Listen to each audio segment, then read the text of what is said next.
Nous voici à présent dans le module des modèles. Donc, si vous êtes nouveau sur Quality, vous avez pu remarquer qu'en créant votre compte, on a déployé tout un panel de checklists qui devraient plus ou moins s'adapter à votre opération.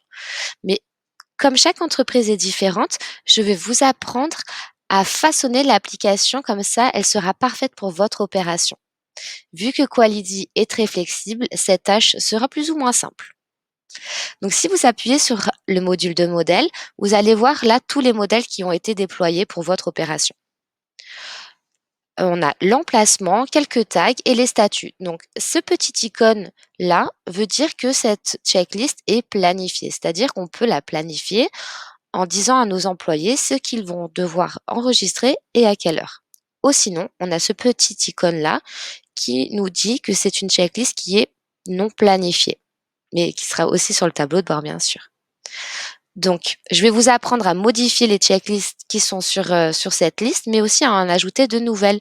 Donc, si jamais vous n'avez pas toutes les procédures que vous souhaitez utiliser, vous appuyez ici et vous allez avoir accès à une librairie de checklists.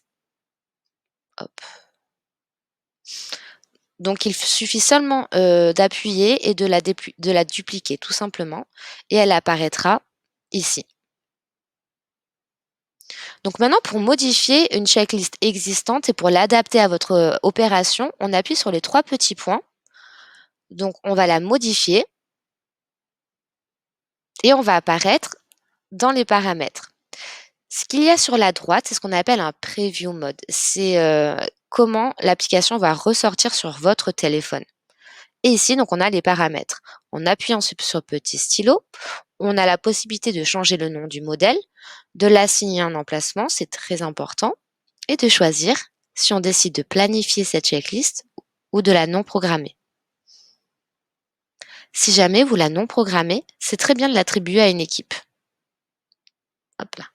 Donc ça sera disponible seulement sur le tableau de bord de cette équipe et ne polluera pas le tableau de bord des autres équipes.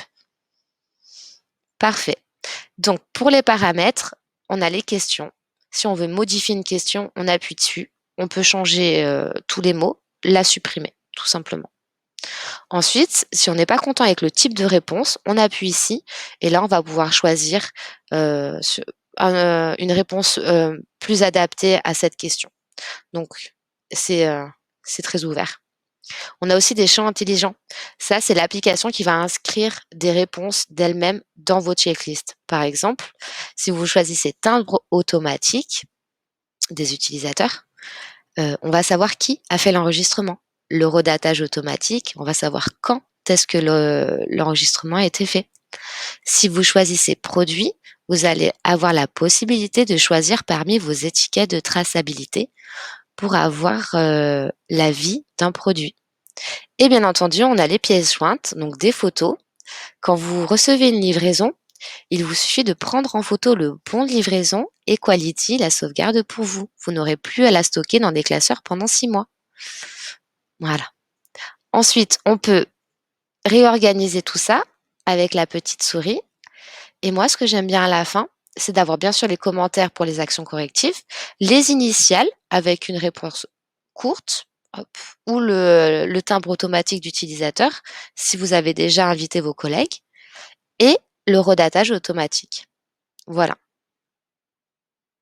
Si jamais vous voulez déclencher des alertes en cas de non-conformité ou de température au-dessus de la réglementation, appuyez ici et ça sera très facile à remplir.